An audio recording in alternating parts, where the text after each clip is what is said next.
Most men want more clarity, more respect, more control over their lives, but few know how to get it. Welcome to the Brocoach podcast with Dennis Procopio, the founder of Man Up Life Coaching and the man behind thousands of transformed lives. Not red pill, not therapy, just the evolved man's blueprint for strength, presence, and purpose. We are here with another exciting episode on the Brocoach podcast. I'm Andrew Bontz. I'm with Dennis Procopio, the one, the only, my coach. So excited to be here. Hey, man. Thanks for having me. Yeah. So this is, where are we now? This is season 1. I think we're up to episode 4. And we're going to do something a little different today. As you know, I'm Dennis. I'm the Brocoach. And Andrew is a big stud on the Man Up Life Coaching admin team. COO, CMO. So he's not just any guy. And he and I met when he invited me to be on his podcast, Resisting Beta. I had no idea at the time that I was also sort of being courted as a potential coach. And after showing up on his podcast, he reached out to me and had said, "Hey, dude, I think you're the guy I want to work with." So this is kind of coming full circle now. Andrew and I have worked together for a minute. He knows my coaching style. He believes in our culture. He believes in our mission. And for this one, we're going to play it a little loose and see how well I improv. He's going to ask me questions. I'm going to give you answers, and then we're going to hand it over to our guy who makes everything we do sound super professional. Package it up and give it to you so you can enjoy it on your favorite streaming service. Okay, Andrew, so you're the host. I'm the guy. Let's do it. One of the things that I've really appreciated working with you is figuring out the difference between self-worth and self-esteem. So I'd love to hear your distinction between what's the difference and how do you build each one? So, that's a tricky one. Self-esteem is, kind of what I think other people think of me. And self-worth is kind of what I think of myself. That's kind of how I look at it. Now, I'm just another guy with an opinion. But usually when I have a guy who says I have low self-esteem, he's usually saying that he feels his social value is low because ... Now, you're a man's man. When I talk about the 3 Ps, provide, protect, and perform. That's the first and foremost thing that a man uses to judge how well he's doing in the world. How well am I providing for my wife and family? How well am I performing at my job? How well am I performing socially? It's performance is why we get trophies and why we abhor the idea of participation trophies. No, I want there to only be one. I want it to be made of platinum, and I want it to be really hard to earn. So when I earn it, I'm willing to put blood, sweat, and tears into this thing. But when I earn it, I have something that proves that I am to be esteemed among my peers. Problem with that is that we have a tendency to be measurers, and we have a tendency to judge ourselves unfairly against what we imagine are others' strengths or gifts or successes. A parable that I heard once that stayed with me, and I always butcher it, but the idea is pretty much there. It's the thing about the Zen teacher who has a student, and the teacher takes a stick and he makes a line in the sand, and he says to the student, "This is my line." And then he makes a smaller line with a stick, and he says, "This is your line." And he hands them the stick and he says, "I want you to make my line shorter than yours. but you're not allowed to touch my line. And so, obviously the student is like, oh, how do I make your line shorter with a stick if I'm not allowed to touch it? And then the teacher takes the stick and he makes the kid's line longer. And he says, there, now my line is shorter. And it's a really good parable for not worrying about what somebody else is doing. Just worry about what you're doing and make your line longer. Once I started to understand that focusing on my self-worth, which is to say how I feel that I'm doing by adhering to my own man code, to my own moral and ethical standards, the more I focus on my self-worth, the more I start to collect followers who hold me in high esteem, kind of like Forrest Gump. Like he just starts walking around growing out a beard and everybody follows him. That's really how it works. So, when you finally say, screw these people and go do your own thing, everybody's like, wait, what are you doing? So self-worth versus self-esteem, long answer since we have time. That's kind of how it goes. So where does self-confidence kind of fit into that? Because one of the things that you talked to me about is kind of the self-confidence and self-worth, where the gray area for me is like the achiever's mindset, right? Where I'm only worthy when I'm winning or when I'm building or when I'm, succeeding, right? Or having that kind of achiever's path to I will be loved when I accomplish versus the I am loved, period, full stop. Like that was when we had that session together, that was like a slap in the face to me. I was like, oh, holy cow. I've been living my life, my whole life, thinking that I am loved by what I achieve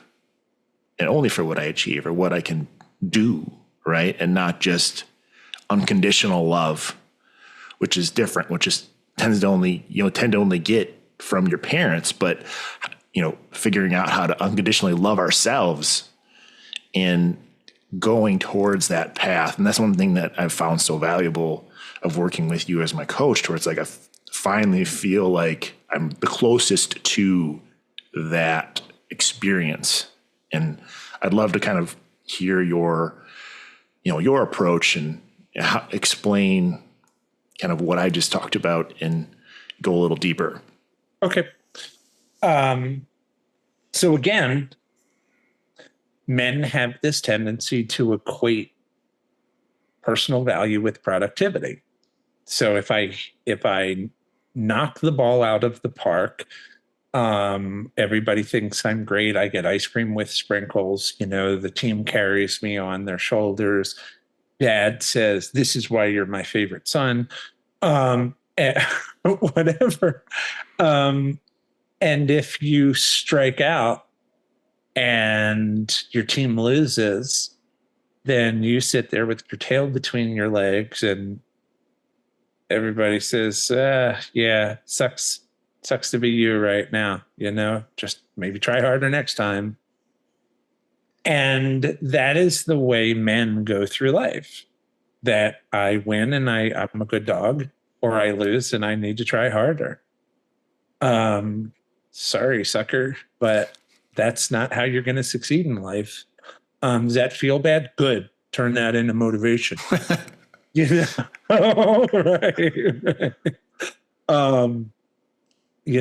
Jocko Willink has a thing. He's like, he says, when somebody comes to me and they say like, well, this was hard or this is difficult, I say, good.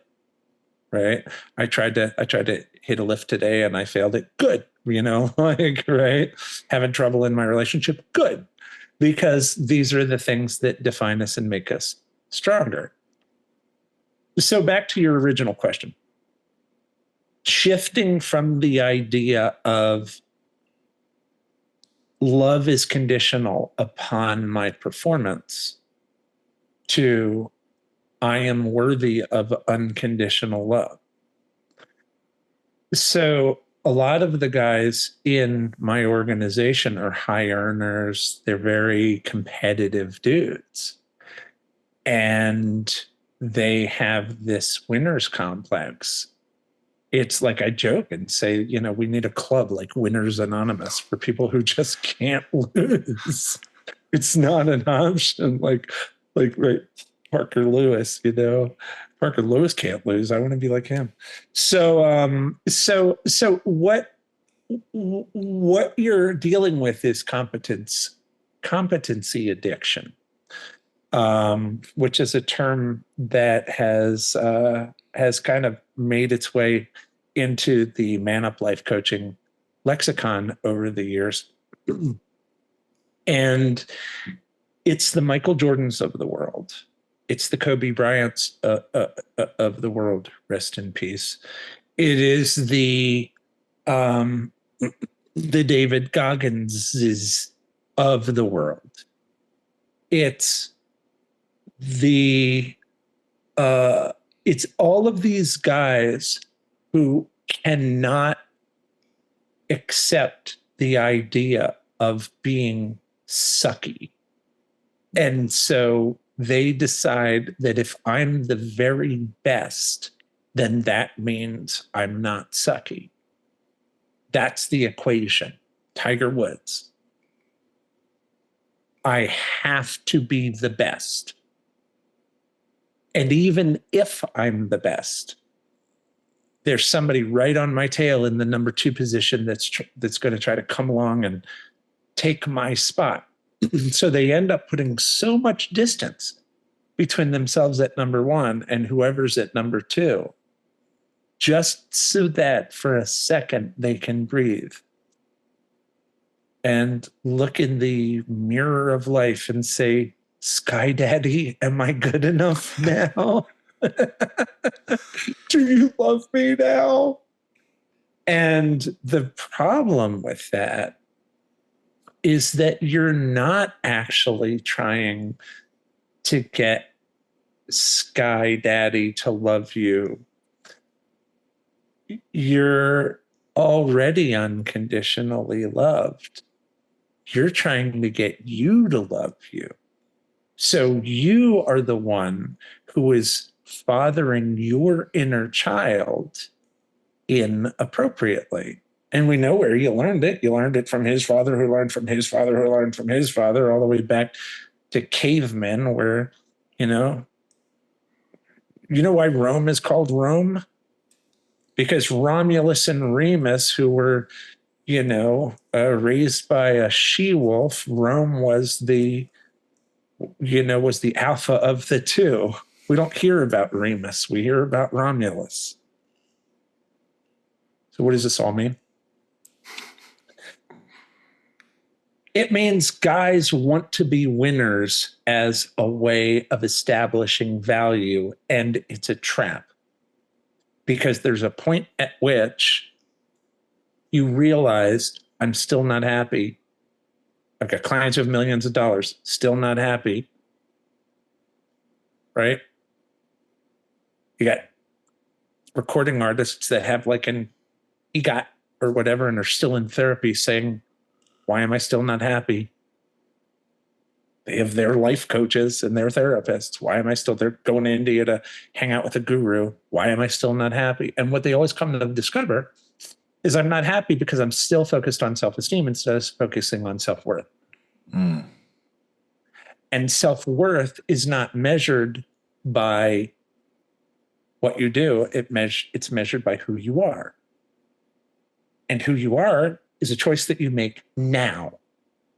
Not being obsessed with the gap that you need to close, not being obsessed with measuring how much gain you have compared to someone else, because the gap is in the future, the gain is in the past, and the present is right now.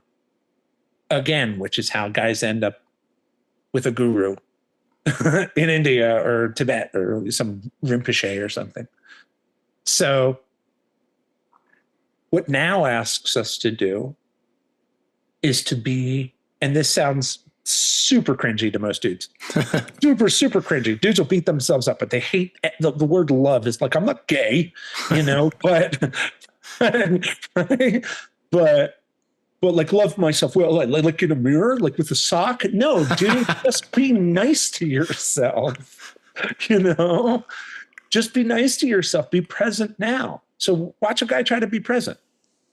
Immediately, his mind goes racing to all the stress that's on his mind. If he sits still for long enough, he can hear all the voices going, you should have been better, you should have been stronger, you should have been faster, rent is due, you suck, your house is too small, your dick is too small, your feet look stupid, you're losing your hair, your teeth aren't paper white, and the guy's like, how do I make that shut up? So what's he going to do? He's going to doom scroll. He's going to look at porn and rub one out. He's going to freaking end up on Instagram for hours at a time. He's going to drink. He's going to vape. He's going to do anything other than sit still, because when he sits still and he's quiet, there are the voices. Sound familiar? No. Right. I don't know what the hell you're talking about. Right. Like, yeah. You're what? What are you, like 6'4"? Yeah. What do you weigh? 260. What's your body fat percentage? 20. What are you doing in the gym right now? What are your numbers? I don't max. I'm benching probably, if I one rep max, close to 300. Mm-hmm. What's your deadlift is 3 plates, so 315. Okay. Why is your deadlift so small? Why aren't you picking up more weight?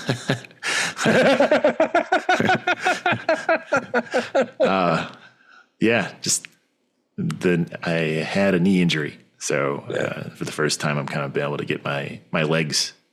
Oddly enough, my legs are stronger now than they have been in a long time. So skipped leg day a lot when I was, younger. So all right. Well, if you really are thinking you're going to get love in this organization, you're going to need to work on that deadlift. Yeah, right. You're not man enough until you could deadlift 400. Twice your body weight, because that's what men do. That's right. And that's our show. Thanks, guys. Yeah. So real talk, right? Like, you're a pretty solid bro. You're a big guy. You lift big weight. You're basically like, you're the size and weight that you could like get in the ring with like Cyril Gahn and Tom Aspinall today. Like, you're a big dude. And yet when I've talked to you, you've shared this privately, the same insecurities as like guys who are like 5'7" with a chip on their shoulder about it. And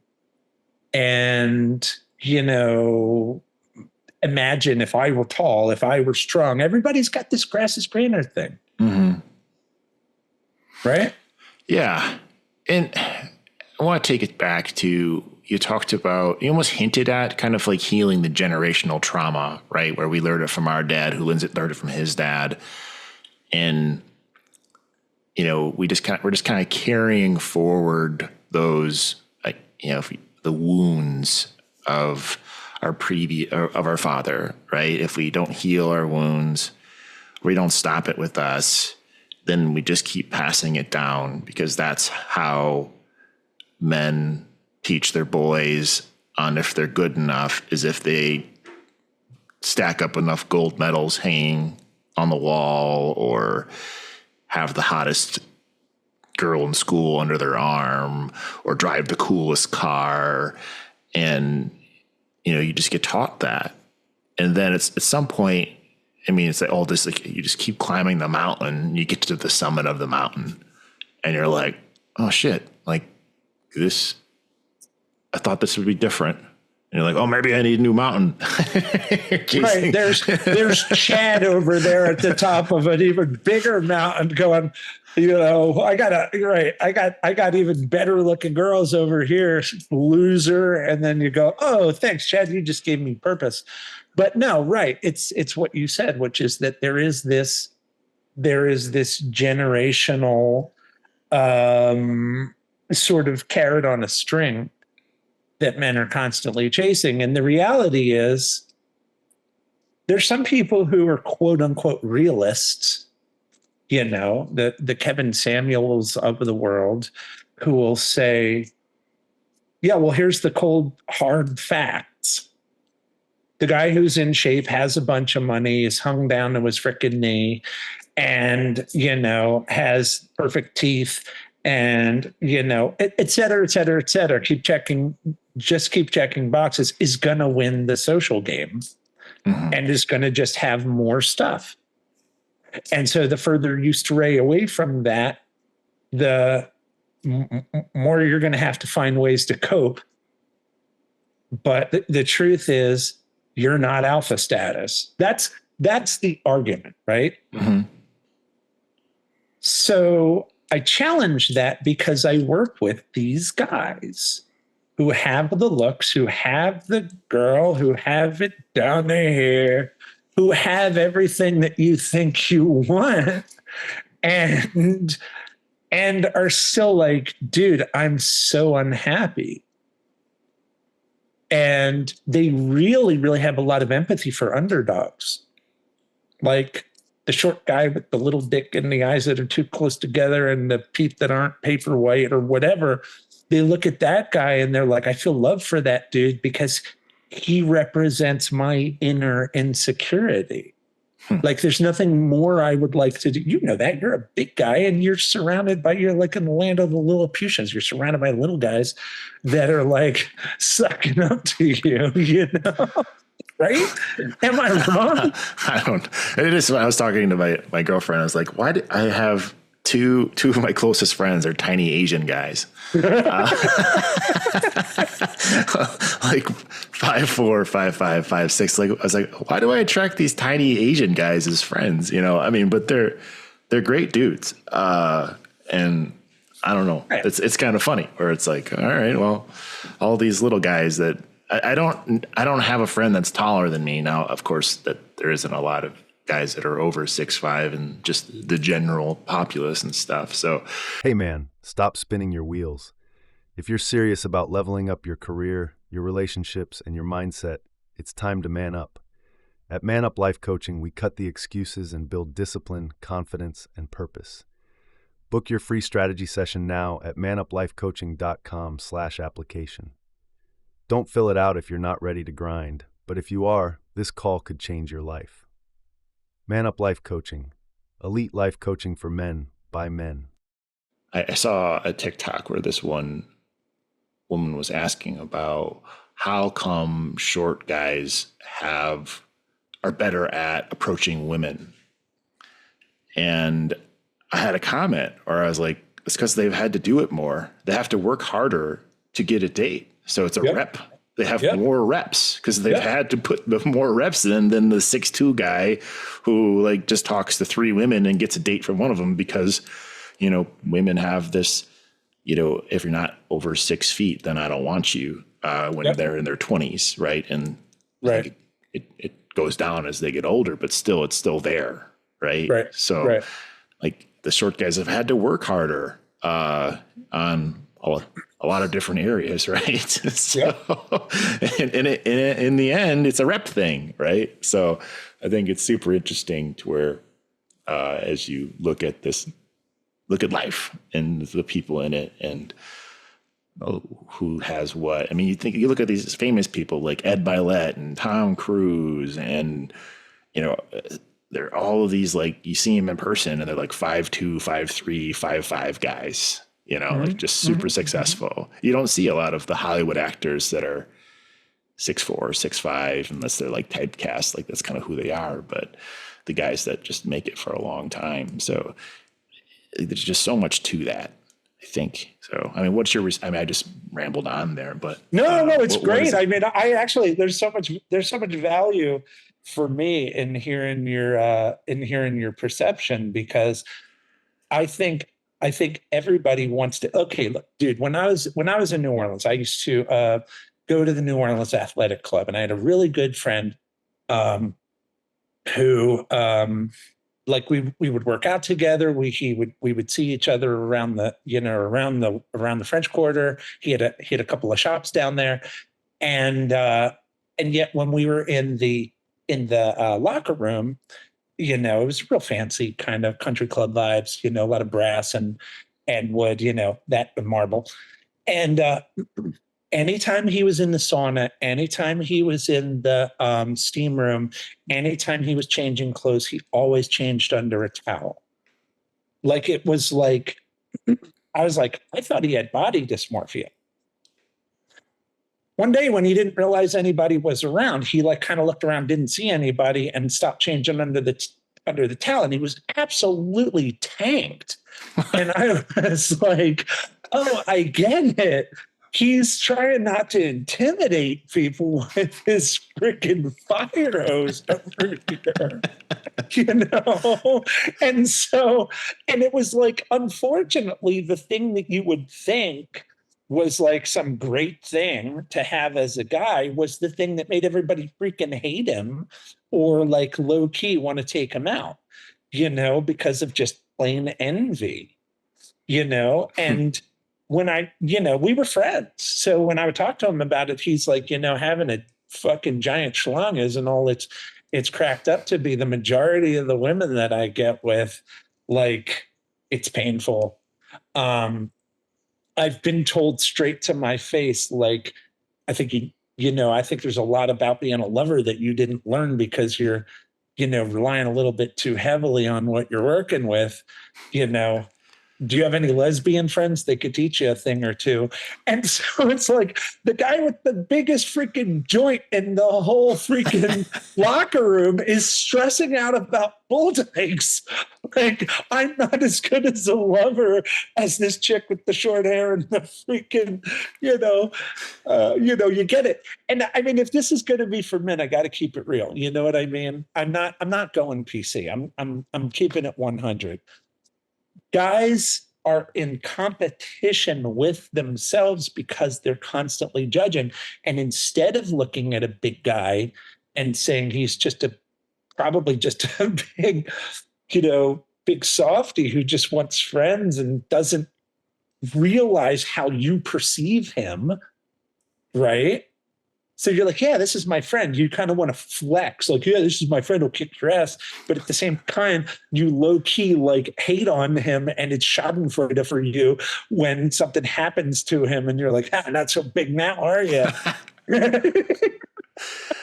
It's like that, like, must be nice, mentality, right? Like, it's the big difference between kind of like you creep into victimhood versus ownership, right? Where it's like, oh, must be nice to be you because you're 6'5" and above average good looking and have a beard, it's like, oh, must be nice, right? Versus, as you talk about your gentleman and your friend in the locker room, it's like, yeah, it must be nice to have a fire hose for a member. Like, women must love that. And it makes me think of a podcast I was listening to, the Chris Williamson podcast. He's talking about how, well, women, like, they can only feel the first 3 inches. So if you have 3 inches, you're fine. Debatable, but it's mostly guys that are looking at other guys. It's like, it's a flex for guys, but women don't really care, right, as much, right? So it's like the guys with big muscles and the big schlong, to where it's like, it's the same thing for why women wear makeup and they have all these eyelashes and stuff. They're kind of doing it for themselves, but not to, like, because men don't care. Like, I would never be like, hey man, look at those hot eyelashes on that chick. And you're like, those freaking bat wings that are like, blah, blah, blah, blah. You're like, oh man, that's so sexy. And you're like, what? But in the same thing, these guys. 100%. When you see, when I get a client, one of the first things I have to do is, like, I have to ungay him because like he comes in being like, I want a 12 pack and I want like the perfect shoulders and I want to be vascular. And he starts showing me all these pictures that are like borderline homoerotic. And I'm like, who are you trying to look good for, bro? It's like, there's some buff gay bros in LA that would totally be down with what would be picking up what you're putting down. But the average woman doesn't care anything about this. Oh, yeah, they all say that, but ... Oh, dude, listen, without bragging, I'm just gonna say it like it is. I've got my numbers. And I'm 54 now. I'm still pretty handsome for 54, all things considered, but I was 100% crushing in my 20s and 30s. It is what it is. Nines and tens. It wasn't because I'm a freaking porn star. It wasn't because I have a ton of money, because I don't, never did. I do. I mean, I'm doing pretty good now, but I was broke. It was one, I'm like 5'11", like if I stand up real straight, Jewish 6 foot. So I'm like, the only thing that I really had going for me is that I made women laugh. I showed creativity, which is like a sign of confidence when you're creative. And I really went out of my way to make the women who I dated feel like I wasn't just doing a sort of one size fits all sort of dating protocol, but I was just very present, and I would take emotional risks. And anybody I dated was just like, I love this energy. I hate this guy in a way. Like, he's kind of a schmucky guy, but also because I was confident. I was confident to the point of being cocky. But they could bring like some big, tall, giant, like freaking Mandingo ex-boyfriend and be like, this is my ex. And I'd be like, oh, what's up, bro? Bro hug, whatever. I'm not going to throw shade at that guy. And they're trying to see if I'm going to get punked or emasculated. And I'm just like, why am I going to hate on another dude? Like, what's up, man? And so eventually women would kind of be like, I like about him that he's confident. I like about him that he's creative. I like about him that he's funny. I like about him that he's present. I like about him that he takes risks. And I like about him that he seems interested in me, specifically me. Once you get that on lock, I don't care if you've got a dad bod. I don't care if you're balding. I was balding in my 20s, dude. Like, didn't matter. Everybody'd be like, how are you pulling these freaking 9s and 10s? And I'd be like, because I don't think of it as pulling 9s and 10s. I'm just finding people that I'm interested in and interacting with them in a way that makes them feel special. So I feel like we've come a little bit of a half circle here. So I'd like to finish that circle to where we started the conversation off talking about, self-worth and self-esteem and kind of like the achiever's itch or the achiever's urge and trying to, I know we talked about kind of women and dating and attraction and stuff, and threw a couple locker room experiences in there. So as we round this conversation out, like, where does self-worth, because obviously as guys, we need to provide, right? And there's a lot of the 3 Ps you talked about. There's a lot of like providing emotional safety. Most guys here provide, they're like, I just got to make a shit ton of money, right? Right. But what women actually want is the emotional safety, Yep. But as guys, if we don't have that like provider, and if we aren't, if we're schleps, like complete, if we aren't earning enough to like carry our own weight, right? Then at least for me, it could be a fast way to like being depressed, right? So how for a guy that's sitting in his chair right now, to where it's like, okay, well, lucky for them, they have whatever gifts, you know, kind of like that guy sitting on the sidelines of like, oh, it must be nice to be them. How do we shift this programming? You know, what are the reps to move this programming in guys that are stuck in achieving mindset and realizing they've hit this whatever midlife crisis of shit, I've built my life to all of these things. My wife hates me. My kids don't want to be around me. And I'm not happy. Like something's not working. And how do we close that gap? Yeah. That's deep, Andrew. I want to go back to talking about picking up hot girls. Yeah, I know, man. We're not talking about a dating show, so I didn't want to go too far down that rabbit hole. But I can go there for sure. No. But it's a valuable part of the conversation. It's a valuable part of the conversation because a lot of the people that are going to hear this are going to be people who don't think all the way down the line to all this deep philosophical crap.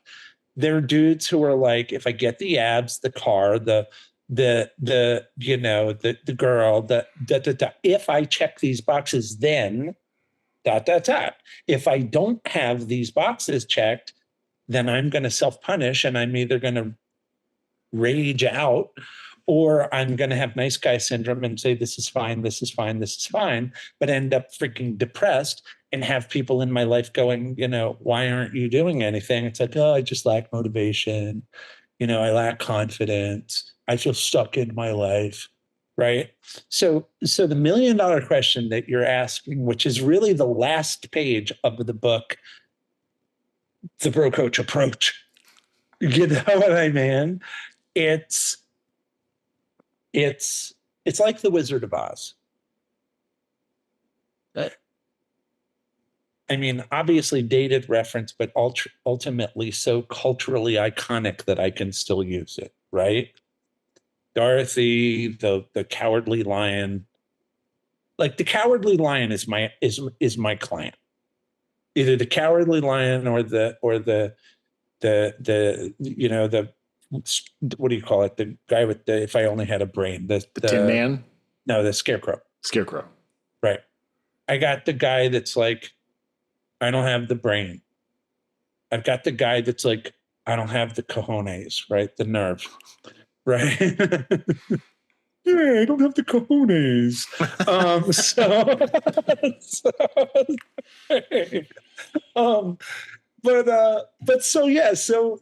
So the problem is not that they don't have it. The problem is that they're blocking their own natural abilities through their hateful misperception. And what needs to change is how they see themselves. So we're back to the original question.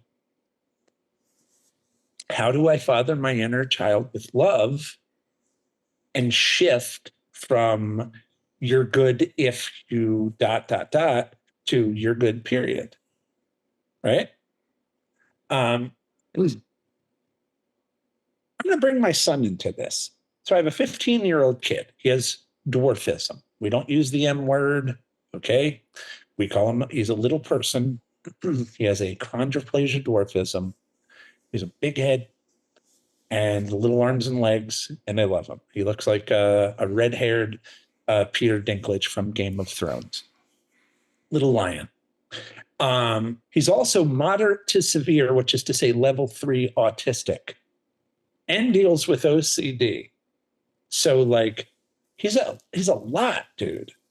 Okay. He's in high school now. And at this point, I think I've wrapped my head around the reality that he's probably going to live with me for the rest of his life. I don't see that he's going to be capable of autonomy. Maybe he'll surprise me, but I doubt it based on what I'm seeing. He's probably not going to go to Harvard or Yale.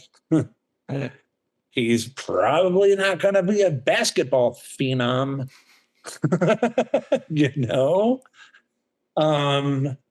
So if I try to apply our father's standards to this kid, then he's just this abomination. And in fact, I have friends who are fathers of special needs kids who have been open with me and said, I resent my kid for being ... less than. Because it makes them feel like they're less than. It hurts their self-esteem. How am I perceived because of this flawed child? I do not see my son as flawed. There is no child in this world that receives more unconditional love than my son, Bennett. Homie, when I tell you, you know me, but when I tell the listening audience, I love this little dude and this is my son with whom I am well pleased and he can do no wrong, I mean it. So if I can offer that love, that unconditional love to my son, why can't I offer it to myself? That's a rhetorical question. Of course I can. I have to go back in time and father my own inner child the way I father my own kid. How do you do that? Here's the secret. If you stuck around till now, this is the big reveal. The love that you offer others, the grace that you offer others, it's an algebraic equation. You and your brother are equal. Always. That's why we do unto others, right? Because we're equal. What you give, the love you give your brother, brotherly love. If you do it on one side, algebraically, it has to happen on the other side as well. I coach for 12 hours a day, like 5 days a week. And here I am working on a Saturday. You know my schedule. I'm easily 60 hours. The more I do this work, the more unconditionally lovable I become to myself. Healing happens on both sides. So, how do you love yourself? By loving your brother. It's almost like somebody should write that down somewhere. Love thy neighbor. It's really not that complicated. You do unto others as you would have others do unto you. And if you find yourself self-flagellating, you redirect that shit. And you literally validate yourself and you say, nah, you're a good guy, dude. You're a good man. You deserve a break today or whatever. You want to lie on the couch? Lie on the couch. You want to fuck off and not go to the gym? Fine. You want to take a job that pays less money and move into a smaller house and live a simpler lifestyle? Well, guess what? I have clients that are making millions and they're miserable. So I can promise you, it's not about getting to the top of the mountain. It's about the journey and being present every step of the journey and what you offer others. It's the most important thing we do here is our interactions. That's why this recording is going to be fire, because we're really communicating. That's it. That's the secret. It's authenticity. Be authentic in your love for others. If you find yourself being judgmental, work on that. And choose alternatives. And the more you're able to be loving toward others, the more you will discover that you like the man that you see in the mirror, whether or not he hits that 400 deadlift. Yeah, I love it's like living a life of service, right? When I was running my podcast, I would end each episode asking like, hey, what do you think it means to be a man? And the most common answer was service, some format, something around living a life of service. And it's you're almost latching it to love, like, and having that be part of your service mindset, right? Where it's like, by loving, through whether through a service action, right? Yeah, with love, it is the kind of the catalyst to fulfillment, right? And happiness, in my opinion, is kind of like a warm bath, right? But like the fulfillment side of things is living that life of service, is that weird thing that that you mentioned, where it's like, oh, love's, like, hey man, let's not get too far into the gay world, Right. I don't want to be so emo that people start looking at me as a bottom. I'm not beta, dude. But yeah, but it's this kind of these kind of conversations towards like, I have never in my whole life loved myself more than I do now, right? And oddly enough, that once I got to that point, I attracted a woman into my life who brings me peace and is also kind of secure in her love, right? So it's like, it's when you stop chasing it, when you stop trying to succeed your way there, and you just kind of just love your way to it, right? Through, you talked about validation, to where it's like, going away from like the ruminating and spending time in the past of all the shouldas and couldas and kicking the internal masochistic components of like, oh, you're such an idiot, or man, you fucked up, or oh, you didn't go to the gym, so you're such a piece of shit. Like all of that like middle school boy energy, at least for me, that's how I hear it. And I hear some grown men like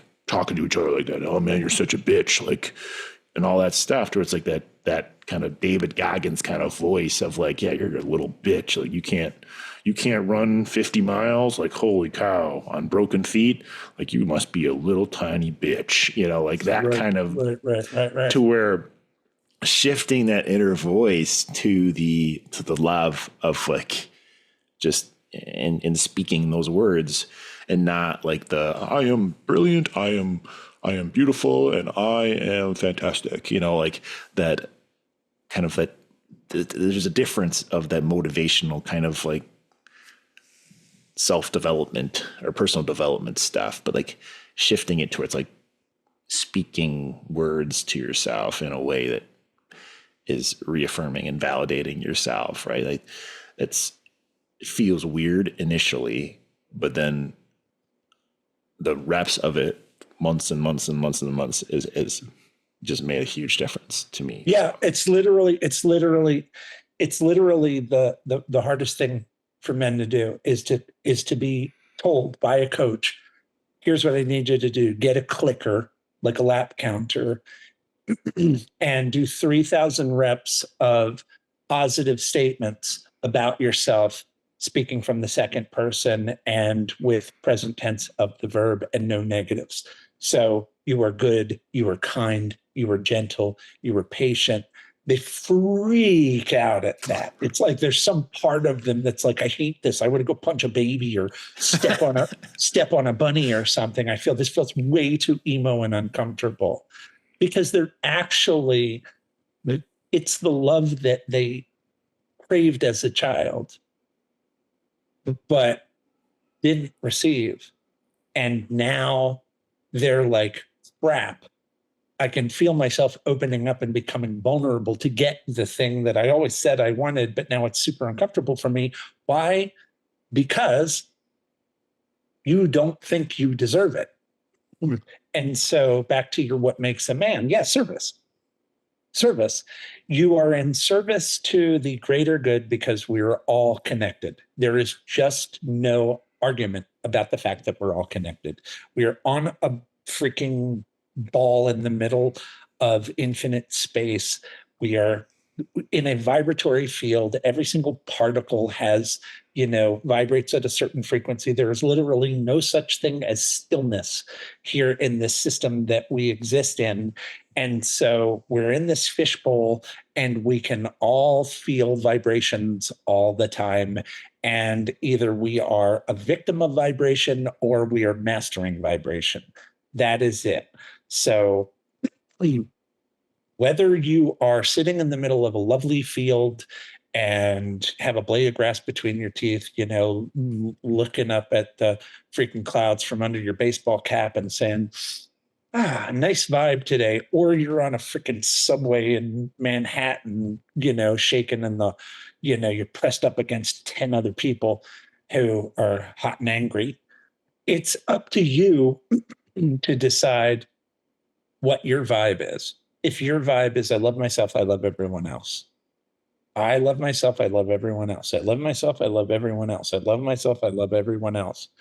I'm sorry, but if you continue to waterboard your subconscious with that messaging, you will discover that you will look more handsome, you will operate more efficiently, you will magnetize people. They will tell you you've got like 9,000 level aura, and you'll look back and realizing I was doing it wrong.